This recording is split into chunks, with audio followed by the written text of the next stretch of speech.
IPL 2025 വിജയാഘോഷത്തിനിടെ തിക്കിലും തിരക്കിലും പെട്ട് ആളുകൾ മരിക്കാനിടയായതിൽ royal Challengers Bengaluru പ്രഥമദൃഷ്ട്യാ ഉത്തരവാദിയാണെന്ന് അന്വേഷണ ട്രൈബ്യൂണൽ അറിയിച്ചിരിക്കുകയാണ്. അനുമതിയില്ലാതെ അത്രയും വലിയ ജനക്കൂട്ടം ഒത്തുചേർന്നതിന്റെ ഉത്തരവാദിത്തത്തിൽ നിന്ന് RCBക്ക് ഒഴിയാനാകില്ലെന്ന് സെൻട്രൽ അഡ്മിനിസ്ട്രേറ്റീവ് ട്രൈബ്യൂണൽ ഉത്തരവിൽ വ്യക്തമാക്കിയിട്ടുണ്ട്. ജൂൺ 4-ന് RCBയുടെ IPL വിക്ടറി പരേഡിനിടെ ബംഗളൂരു ചിന്നസ്വാമി സ്റ്റേഡിയത്തിന് പുറത്തായിരുന്നു അപകടം നടന്നത്.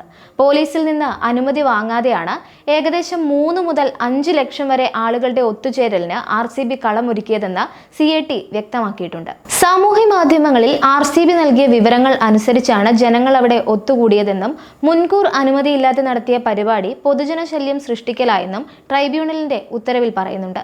തിക്കിലും തിരക്കിലും പെട്ട് 11 പേർക്കാണ് ജീവൻ നഷ്ടമായത്. ഇതിനു പിന്നാലെ അഡീഷണൽ കമ്മീഷണർ ഓഫ് പോലീസായി സേവനമനുഷ്ഠിച്ചിരുന്ന വികാസ് കുമാറിനെ സസ്പെൻഡ് ചെയ്തിരുന്നു.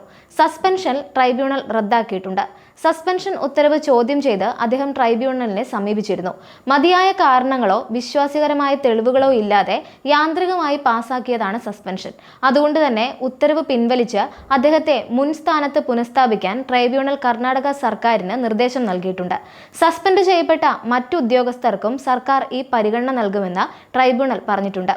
മുൻ Bengaluru police commissioner B. Dayananda, മുൻ DCP HT ശേഖർ, മുൻ കബ്ബൺ പാർക്ക് ACP ബാലകൃഷ്ണ, മുൻ കബ്ബൺ പാർക്ക് ഇൻസ്പെക്ടർ ഗിരീഷ് എന്നിവർ ഇതിൽ ഉൾപ്പെടുന്നുണ്ട്. വാർത്താ സമ്മേളനത്തിൽ മുഖ്യമന്ത്രി സിദ്ധരാമയ്യയാണ് സസ്പെൻഷനുകൾ പ്രഖ്യാപിച്ചത്.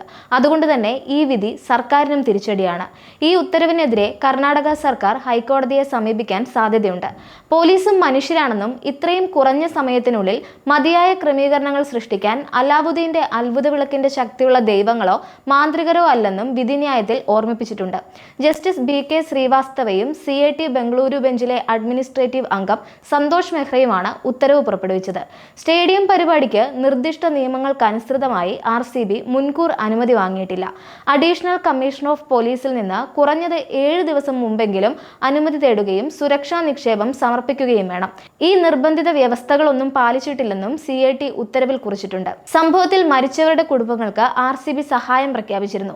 കുടുംബങ്ങൾക്ക് 10 ലക്ഷം രൂപ നൽകും. പരിക്കേറ്റവരെയും മറ്റും സഹായിക്കുന്നതിനായി RCB കെയേഴ്സ് എന്ന പേരിൽ പുതിയ ഫണ്ട് നീക്കിവെക്കാനും തീരുമാനിച്ചിരുന്നു. അഹമ്മദാബാദിൽ നടന്ന ഫൈനലിൽ പഞ്ചാബ് കിങ്സിനെ 6 റൺസിന് പരാജയപ്പെടുത്തിയാണ് RCB കന്നി IPL കിരീടം നേടുന്നത്. 18 വർഷത്തിനിടെ ആദ്യ നേട്ടം ആഘോഷിക്കാൻ ബംഗളൂരുവിൽ വിവിധ പരിപാടികൾ നിശ്ചയിച്ചിരുന്നു. തുറന്ന ബസ് പരേഡ് നടത്താൻ പദ്ധതി ഇട്ടിരുന്നുവെങ്കിലും പിന്നീട് അത് ഒഴിവാക്കി. ചിന്നസ്വാമി സ്റ്റേഡിയത്തിലാണ് പ്രധാന വിജയാഘോഷ ചടങ്ങ് നടന്നത്. ഇതിനു മുൻപായി വിധാൻ സൗദയിൽ കർണാടക സർക്കാർ ടീമിനെ ആദരിക്കുകയും ചെയ്തു.